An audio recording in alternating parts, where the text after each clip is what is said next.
하나님 감사합니다. 오늘 예배도 하나님 앞에 정직한 심령으로 나오게 하시고 듣는 말씀과 입술로 고백하는 찬양과 기도가 하나로 일치되게 하여 주셔서 하나님의 마음에 합하고 하나님의 응답을 얻기에 부족함이 없는 귀한 예배가 되게 도와주시옵소서.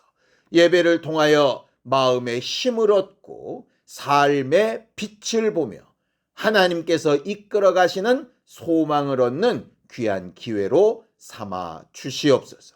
믿음으로 언금한 손길들 위에 복을 주시고 하나님이 우리에게 베푸신 것들을 기억하며 베푸실 것을 기대하는 신령한 교회들이 되게 도와주시옵소서. 예수님의 이름으로 기도하였습니다. 아멘. 하나님의 말씀은 고린도전서 10장 1절에서 13절까지 말씀을 함께 합독하겠습니다. 고린도전서 10장 1절에서 13절까지 말씀입니다. 함께 읽습니다. 시작. 형제들아, 나는 너희가 알지 못하기를 원치 아니하노니 우리 조상들이 다 구름 아래에 있고 바다 가운데서 지나며 모세에게 속하여 다 구름과 바다에서 침례를 받고 다 같은 신령한 음식을 먹으며 다 같은 신령한 음료를 마셨으니 이는 그들을 따르는 신령한 반석으로부터 마셨음에 그 반석은 곧 그리스도시라. 그러나 그들의 다수를 하나님이 기뻐하지 아니하셨으므로 그들이 광야에서 멸망을 받았느니라.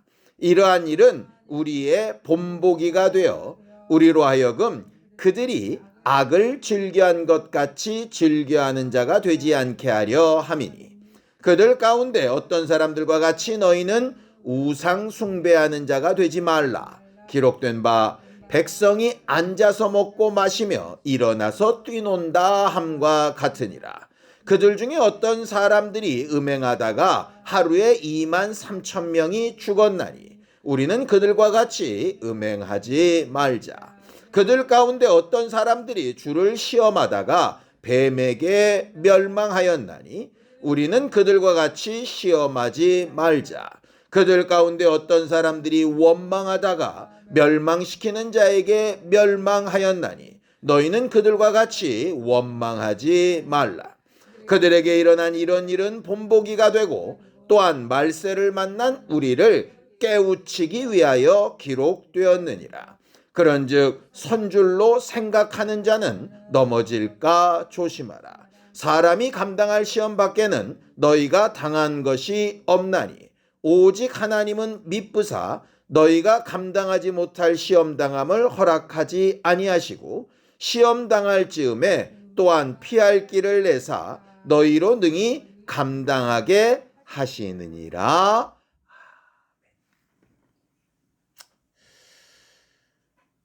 믿지 않는 사람들은 성경을 이스라엘의 역사라고 취급을 합니다. 그래서 왜 예수 믿는 사람들은 우리나라 역사도 아니고 이스라엘 역사를 그렇게 보면서 뭐라고 말을 하느냐라고 이렇게 말을 하는 사람들도 있습니다. 물론 그들의 말이 일정 부분 이해가 되는 부분들이 있습니다. 왜냐하면 성경의 기록 자체가 이스라엘 민족을 중심으로 쓰여진 예전부터 있었던 일이라는 면에서는 이스라엘의 역사라고 볼 수도 있겠지요. 그러나 하나님은 이스라엘의 역사만 인도하시는 분이 아니라 모든 역사를 인도하시는 분이시기 때문에 하나님이 이끌어 가시는 방법과 방향을 이스라엘의 과거 삶을 통해서 우리가 이렇게 유추해서 볼 수 있다라고 하는 거죠. 왜 다른 민족들의 역사도 관여하신다라고 알 수 있느냐? 성경 보면 여러 가지 사건들이 있습니다. 예를 들어서 아브라함에게 가나안 땅을 주겠다고 하셨는데 가나안 사람들의 죄악이 아직 관영하지 않으니 그 기간을 400년 정도 뒤로 미루겠다 하시는 것도 사실은 아브라함 때문이 아니라 가나안 민족에 대한 영향력 때문에 하신 일이지요. 이스라엘 민족을 점령했던 나라들이 변해가는 과정도 마찬가지입니다. 많은 강대국들이 계속 변해가는데 그 변해가는 모든 과정에 하나님이 관여하신 내용들이 성경에 기록되어져 있습니다. 과거에 그랬던 하나님이 지금이라고 다르겠습니까? 저는 지금도 마찬가지라고 생각합니다. 꼭 믿는 사람들의 삶에만 역사하시는 분이 아니고 모든 역사 가운데 일하시는 하나님이라고 하는 말이죠. 그래서 때로는 이런 건 도대체 왜 이러지? 우리가 의심이 갈 수 있겠지만 그 과정에도 하나님이 분명히 손대시고 계신 부분이 있다라고 믿고 하나님이 그것을 어떻게 인도해 나가시는지 자세히 주의해 보는 부분이 필요한 것 같습니다. 왜냐? 우리가 흔히 역사라고 하는 말을 할 때 히스토리라고 이야기를 하죠. 저도 예전에 그렇게 배웠고 많은 목사님들이 그렇게 얘기합니다. 히스토리가 왜 히스토리인지 아냐? His story, 그분의 이야기, 하나님의 이야기가 히스토리다라고 얘기하는데 그건 틀린 말입니다. 그런 어원은 없어요. 그건 그냥 기독교인들이 만들어낸 말입니다. 그러니까 우리끼리는 통용이 되는데 어디 가서 그렇게 얘기하면 무지하게 무식하다는 소리를 들을 겁니다. 쟤들은 모든 걸 자기들 중심으로 해석해. 아마 이렇게 할 거예요. 원래 히스토리라는 말은 헬라어 히스토리아에서 나왔는데요. 그건 뭐냐면 탐구하다, 알다, 찾아가다 이런 뜻이에요. 그러니까 어떤 상황을 보고 그 안에 어떤 의미가 있는지, 왜 그렇게 됐는지, 그렇게 되지 않으려면 어떻게 해야 되는지, 그걸 다시 반복하려면 뭘 어떠해야 되는지 이걸 알아가는 과정이 히스토리예요. 그러니까 역사를 왜 배우냐라고 보통 이렇게 묻는데 어떤 사람들은 이렇게 얘기합니다. 과거의 잘못을 잘 살펴서 다시는 그 잘못을 반복하지 않으려고 역사를 배운다라고 이렇게 말을 합니다. 저도 그렇게 배워왔고 우리가 학교에서 대부분 역사를 배울 때 그렇게 배웠을 거예요. 그런데 많은 역사 전문가들은 뭐라고 얘기하느냐? 그 목적이 틀렸다 이렇게 얘기를 합니다. 왜냐? 그럼 지금까지 역사를 배워온 인류가 과거에 잘못했던 실수를 반복하면 안 되잖아요. 그죠? 그런데 우리가 알지 않습니까? 1차 대전을 일으켰던 사람이 2차 대전을 일으키죠. 예? 과거에 어떤 굉장한 광대국이 멸망하는 걸 보면서 아 저렇게 하면 나라가 망하는구나. 그런데 그 다음에 나오는 강대국도 다 그렇게 또 망하잖아요. 그러니까 우리가 볼 때는 역사를 잘 배우면 실수를 안 할 것 같은데 더 쉽게 얘기하면 구약의 역사를 우리가 잘 배우면 우리의 신앙생활에서 잘못을 안 할 것 같은데 실제로 그러냐? 그렇지 않다가 정답입니다. 근데 그걸 성경은 미리 말씀해 놓고 있어요. 자, 전도서 3장 14절에서 15절입니다. 함께 읽습니다. 시작. 하나님께서 행하시는 모든 것은 영원히 있을 것이라. 그 위에 더 할 수도 없고 그것에서 덜 할 수도 없나니 하나님이 이같이 행하심은 사람들이 그의 앞에서 경외하게 하려 하심인 줄을 내가 알았도다. 이제 있는 것이 옛적에 있었고 장래에 있을 것도 옛적에 있었나니 하나님은 이미 지난 것을 다시 찾으시느니라 라고 이렇게 돼 있어요. 제가요 그동안도 성경을 계속 읽었는데 하나님이 옛 것을 다시 찾으신다. 지난 것을 다시 찾으신다. 이게 뭔 말인지를 사실 잘 이해를 못했어요. 근데 이제 원어를 찾아보고 내용들을 찾아보니까 이렇게 되어 있더라고요. 쉽게 번역을 하면 하나님은 지난 것을 다시 반복하게 하시느니라. 이런 말이에요. 그러니까 예전에 있었던 것이 지금도 있고 미래에 있을 것도 옛날에 있던 거다. 이 말이에요. 이게 무슨 얘기냐? 과거의 잘못이 지금도 반복될 거고 지금 잘못된 반복도 미래에 다시 어떻게 될 거다? 반복될 거다. 그럼 이제 이런 질문이 가능합니다. 어차피 계속 반복될 거 왜 배워? 뭘 알라는 얘기야? 아까 역사가 그랬잖아요. 역사라는 말뜻 자체가 알다, 탐구하다, 찾아가다잖아요.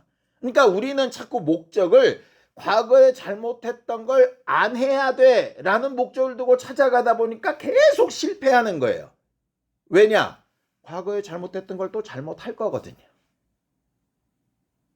우리가 회개하면 과거에 잘못했던 걸 다시 잘못 안 하나요?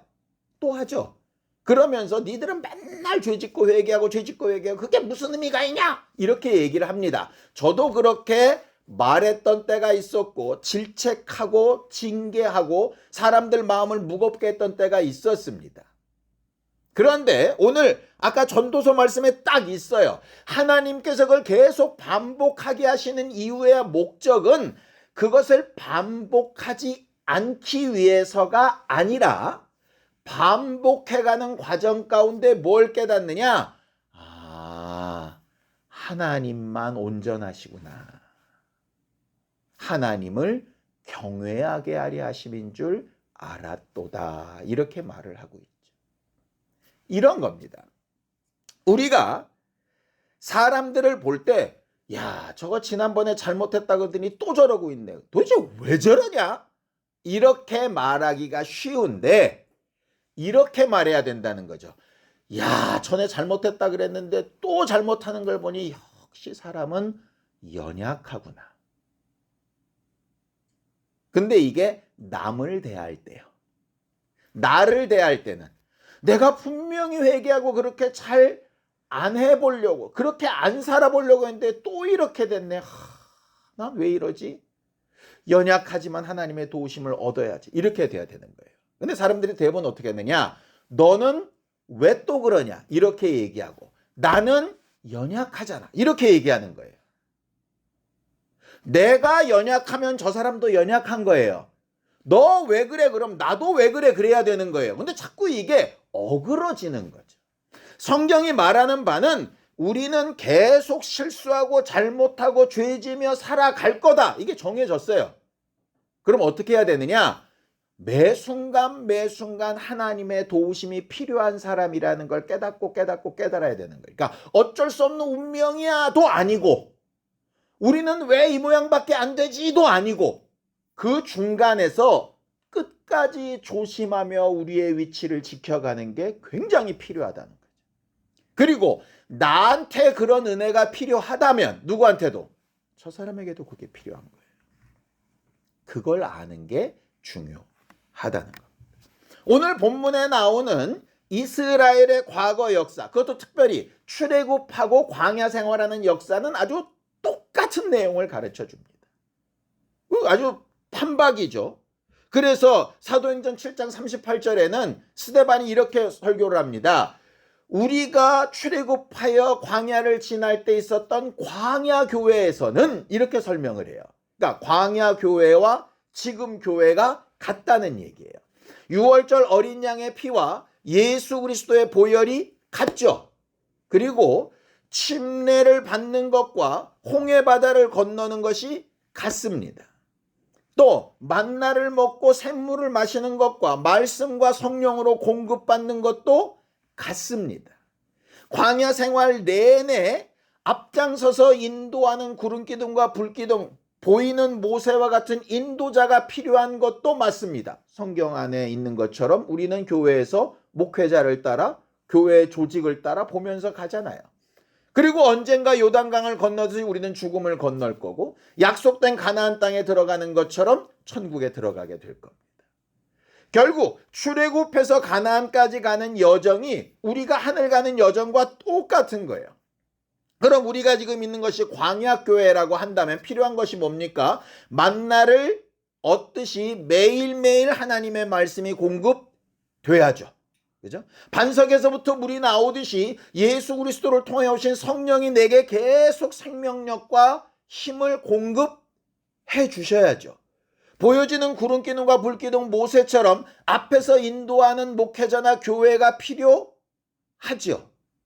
그런데 그 교회가 완전한 거 아니잖아요. 모세가 완전하지 않았던 것처럼. 그리고 언젠가는 그 목회자가 인도해 줄 수 없는 강을 건너가야 되잖아요. 모세가 데리고 못 건넜지 않습니까? 그러니까 목회자나 교회의 한계가 분명히 있다는 얘기죠. 이것만 분명히 봐도 우리가 적용을 시키면 이렇게 살아야 되는구나. 그때 이런 잘못이 있었는데 지금도 내 안에 이런 잘못들이 있을 수 있겠구나. 그때 광야에서 실수했던 그들의 실수가 지금도 내게 실수로 되겠구나. 예를 들어 만나를 한꺼번에 많이 했다가 그 다음날 안 나가고 싶은데 싹 썩어버리는 것처럼 말씀 은혜 일주일 동안에 한 번에 받았다가 일주일 내내 돌아보지 않으면 아무것도 안 남겠죠. 왜냐? 우리 지난주 말씀 기억 못 하잖아요. 만나랑 똑같다고요. 반석이 맨날 물이 콜콜콜 지나가는 데마다 막 강이 솟아오르는 게 아니라 반석을 치든 명하든 반석을 대해야 물이 나오잖아요. 그것처럼 성령을 대하고 기도로 대해야 뭐가 나올 거 아닙니까? 그런데 마치 아무것도 안 해도 만나가 공급될 것처럼, 아무것도 안 해도 생수가 쏟아져 나올 것처럼, 아무것도 안 해도 앞에 보여지는 목사가 끌고 가줄 것처럼, 그게 만약에 천국 가는 길까지 인도할 것처럼 착각하면 오산이죠. 왜? 광야교회에서 그렇게 말씀을 안 했으니까요. 오늘 본문에서 계속 본보기가 되어 이럽니다. 결국 우리가 구약을 통해서, 모세를 통해서, 출애굽을 통해서 배우고 익혔던 모든 것들은 결국 거울처럼 지금 나를 보는 능력이 되어야 한다는 사실이에요. 문제는 그렇게 출애굽하고 광야교회에 소속됐던 사람들이 다 요단강을 건너 가나안 땅에 들어갔냐? 그렇지 않죠. 분명히 어린 양의 피로 구원받아서 침례도 받고 광야에서 은혜도 받았는데 하늘 가는 여정의 마무리를 못 지은 사람들이 수두룩 빽빽하지 않습니까? 우리는 맨날 그걸 뭐라고 얘기하냐? 그 사람들은 구약이고 우리는 신약이라 달라 이렇게 얘기하는데 아니요, 성경은 그렇게 말하고 있지 않다고요. 왜냐? 오늘 바울이 과거에 그들은 율법의 사람이라 그랬으나 우리는 확정되었노라 이렇게 말하고 있지 않잖아요. 그들의 그것을 자세히 주의하여 봐서 너희도 조심하라 이렇게 말하고 있잖아요. 바울이 구약 사람입니까? 신약 사람이잖아요. 결국 광야교회의 그 여러 문제들이 지금 우리의 문제라는 거예요. 수많은 문제가 있겠지만 그 문제 가운데 아주 대표적인 4가지 문제를 얘기하죠. 자, 첫 번째 고린도전서 10장 7절입니다. 함께 읽죠. 시작. 그들 가운데 어떤 사람들과 같이 너희는 우상 숭배하는 자가 되지 말라. 기록된 바 백성이 앉아서 먹고 마시며 일어나 뛰논다 함과 같으니라 그랬어요.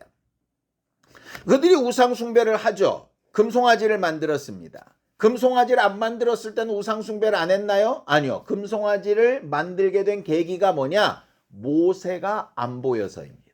그럼 금송아지를 만들기 전에도 우상이 있었죠. 누구요? 모세요. 결국 여러분들을 인도하는 목사가 자칫 잘못하면 우상이 될 수 있겠죠. 여러분들을 인도해가는 어떤 리더가 우상이 될 수도 있습니다.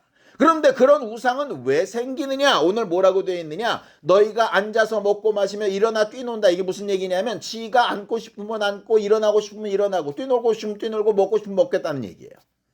우상 숭배라는 개념은 뭐냐? 자기가 하고 싶은 대로 한다라는 말이에요. 뭐를 만들고 깎고 그 앞에 절하고가 아니어도 자기 마음속 우상이라는 게 뭐냐면 자기가 하고 싶은 대로 하는 게 우상숭배예요. 그들이 그랬잖아요. 금송아지 만들어 놓고 뭐라고 얘기하죠? 이것이 너희를 인도하여 낸 하나님이다 라고 자기들 마음대로 권위를 부여하는 거예요. 그럼 그게 우상숭배죠. 예배당이 우상숭배일 수도 있고 내가 해온 일이 우상숭배일 수도 있고 내가 귀히 여기는 게 우상숭배일 수도 있습니다. 우리가 깎아 만들거나 그 앞에 가서 절하거나 제사는 드리지 않지만 우리도 모르는 사이에 우상 숭배일 수 있다는 거죠. 두 번째는 뭡니까? 고린도전서 10장 8절입니다. 함께 읽죠. 시작. 그들 중에 어떤 사람들이 음행하다가 하루에 2만 3천 명이 죽었나니 우리는 그들과 같이 음행하지 말자 그랬습니다. 이게 문제냐면 발람과 발락 얘기하는 겁니다. 그들이 막 전쟁을 하고 막 싸우고 이럴 때는 정신을 차렸어요.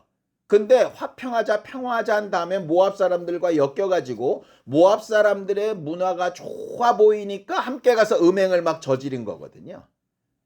결국 언제 문제가 생기느냐, 이 음행이라는 문제는 평화롭고 좋고 여유로울 때 음행이라는 문제가 생깁니다. 또 하나는 자기가 지금까지 살아온 것에 대한 만족감이 떨어질 때 음행이라는 문제가 생겨요. 결국 사람들과 같이 좀 살아야 되는 거 아니야? 너무 막 이렇게만 살면 너무 단절되는 거 아니야? 이렇게 가는 게 음행일 수 있다는 거죠. 그러다가 망한 거예요. 우리가 어디 가서 바람을 피거나 어떤 이성을 만나거나 이상한 짓을 하지는 않을 겁니다. 그런데 문화적으로 삶에서 이 정도는 이래가면서 우리가 계속 여지를 두면서 괜찮은데 평안한데 별일 없는데 이렇게 살고 있는 것이 자칫 잘못하면 음행일 수 있다는 거죠. 근데 음행이라는 말, 음란이라는 말의 원뜻이 뭐냐? 고삐가 잡히지 않은 제 멋대로인 이런 말입니다. 무엇과 똑같습니까? 우상숭배와 같은 의미죠. 자, 세 번째는 이겁니다. 고린도전서 10장 9절입니다. 함께 읽죠. 시작. 그들 가운데 어떤 사람들이 주를 시험하다가 뱀에게 멸망하였나니 우리는 그들과 같이 시험하지 말자 그랬어요. 무슨 시험이냐? 물이 없다고 막 야단치는 거예요. 그 전에 물을 먹었는데 경험들이 있잖아요. 그럼 그렇게 하면 되고 하나님 앞에 구하면 되는데 막 현실만 생각하고 과거에 했던 것들은 까먹고 지금 있는 것들이 충족되지 않는다고 불평불만하고 이렇게 되는 겁니다. 훨씬 열악한 상황에서 여기까지 왔는데 여기까지 오게 하신 하나님은 사라지고 그렇게 했던 하나님은 왜 더 좋게는 안 해줘? 이렇게 이야기하는 거예요. 그걸 시험한다라고 하는 겁니다. 하나님 이거 해줄지 않을지 한번 보겠습니다. 이게 아니라 그런 시험이 아니라 그냥 더 지금까지 한 건 뭔데? 왜 여기까지밖에 안 해주는데? 이렇게 얘기하는 거예요. 근데 그 판단 기준이 누굽니까? 나죠. 그것도. 그렇죠? 그러니까 과거에 하나님이 하셨으니 이것도 하시겠구나가 믿음인데 과거에 해놓고 왜 지금은 안 해줘? 이거는 내 생각이잖아요. 하나님이 하나님의 좋은 때에 하시겠죠. 그런데 시험하는 거죠. 못하죠. 이것밖에 안 되는 거죠. 여기가 끝이죠. 이렇게 얘기하는 거예요. 결과적으로 하나님을 시험한다라고 하는 건 뭐냐 하면 하나님이 하신 일에 대한 감사는 사라지고 지금 현실의 문제만 남아있을 때 왜 이렇게밖에 안 도와주느냐라고 이야기하는 거예요. 그럼 답답한 거죠. 네 번째가 뭡니까? 고린도전서 10장 10절입니다. 함께 읽죠. 시작. 그들 가운데 어떤 사람들이 원망하다가 멸망시키는 자에게 멸망하였나니 너희는 그들과 같이 원망하지 말아라. 금송아지 사건 때, 그다음에 무리바 물 사건 때 정말 죄 짓고 하나님 앞에 대적했던 자들이 막 죽어나갑니다. 그렇죠? 그럴 때 사람들이 어떻게 하느냐?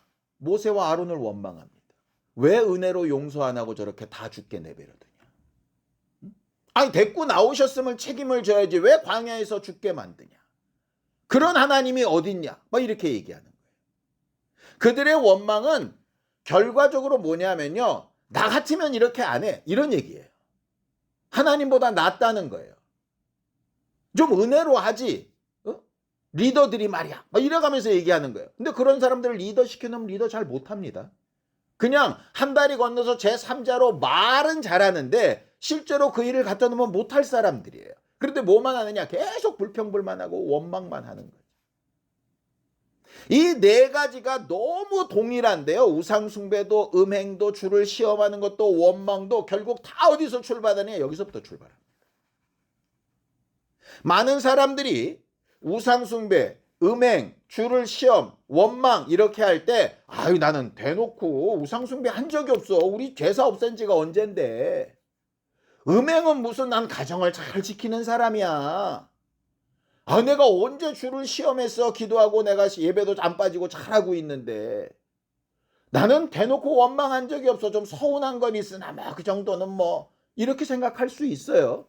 그런데 하나님 보시기에는 그렇지 않다는 거죠. 왜? 그 다음 말씀이 있습니다. 고린도전서 10장 12절입니다.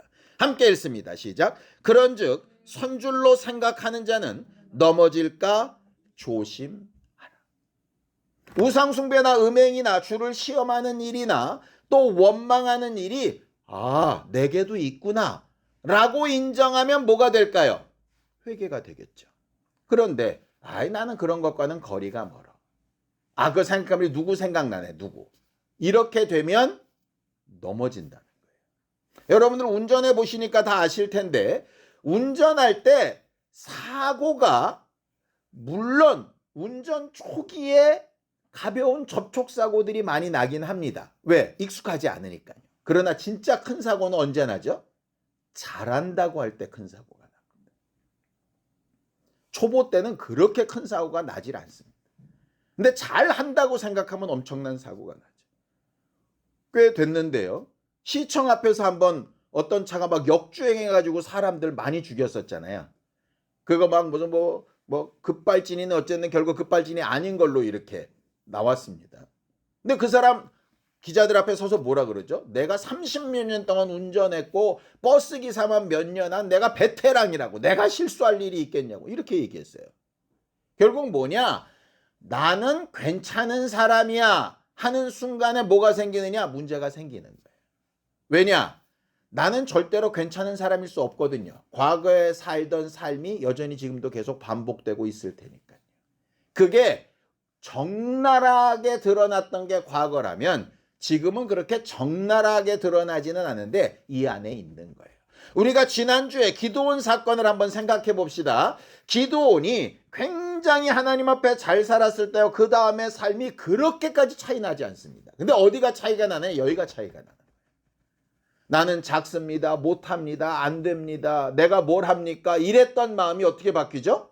이 정도면 난 왕 싫다 그랬지만 그래도 실질적으로는 내가 왕이지.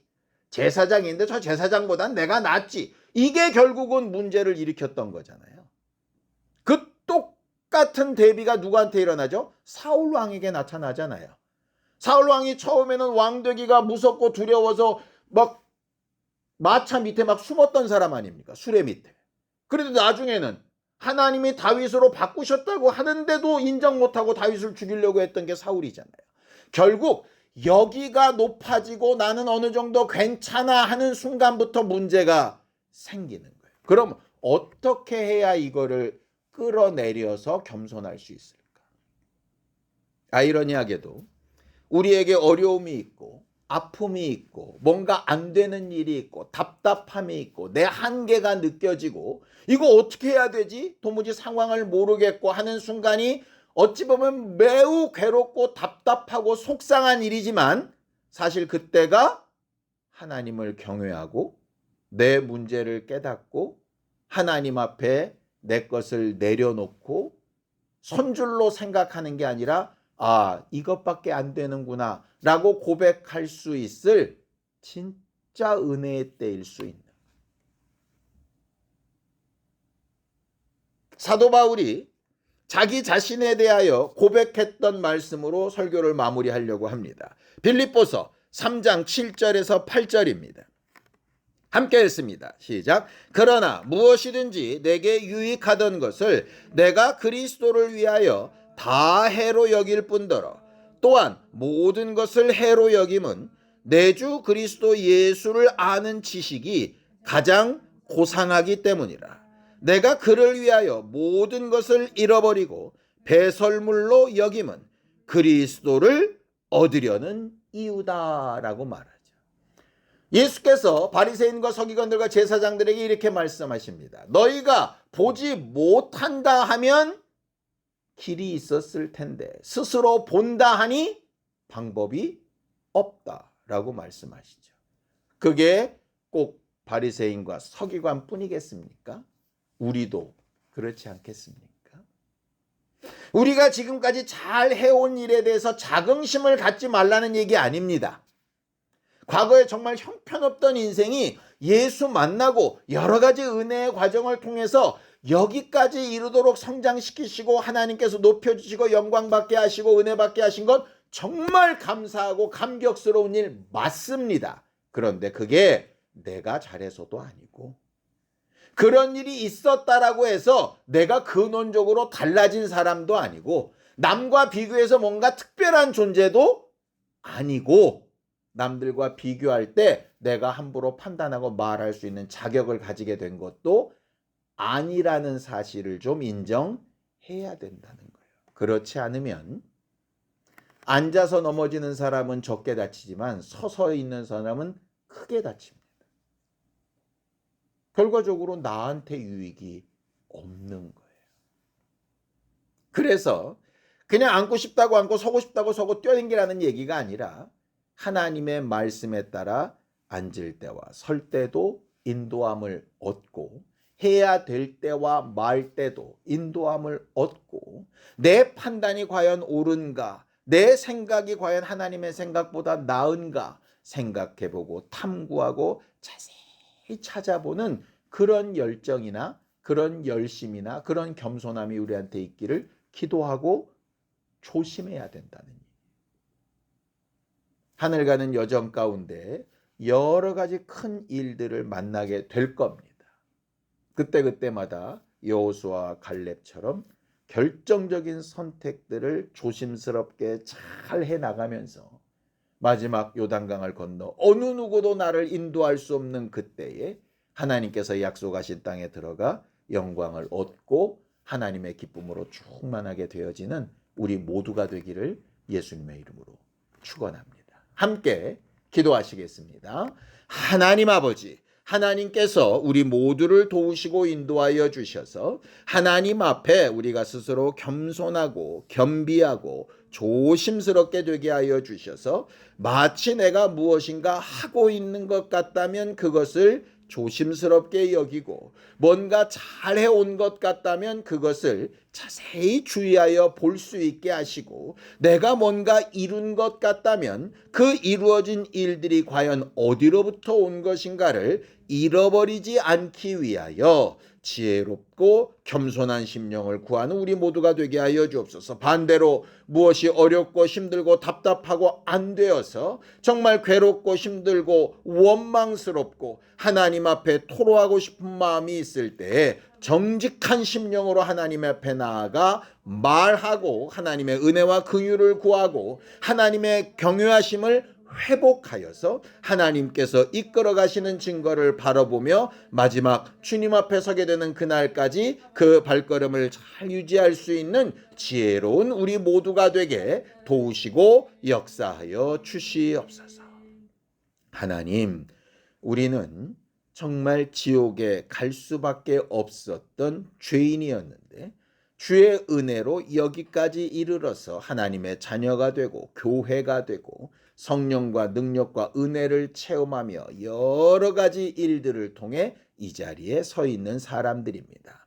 그 모든 것이 하나님의 손길과 인도하심과 후원하심과 역사하심 때문이라는 것을 망각하지 않게 하여 주시고 순간순간 내 안에 올라오는 내가 주인공이 되고자 하는 마음이나 내가 이룬 일에 대한 자랑이나 자긍심이 예수 그리스도 보혈의 은혜 앞에 잘 굴복되고 내려놓아지어지는 그런 고백이 우리 입술과 삶을 통해 나타날 수 있도록 도우시고 인도하여 주시옵소서. 예수님의 이름으로 기도하였습니다. 아멘. 이제는 우리 주 예수 그리스도의 은혜와 하나님 아버지의 극진하신 사랑과 성령님의 감동하시고 함께 하시는 분명한 증거가 광야 교회처럼 하늘 가는 여정을 갈 때에 자랑할 것이 아닌 겸손히 경외할 것을 찾으려고 결심하는 우리 모두 위에 이제로부터 영원까지 함께 있을지어다. 아멘.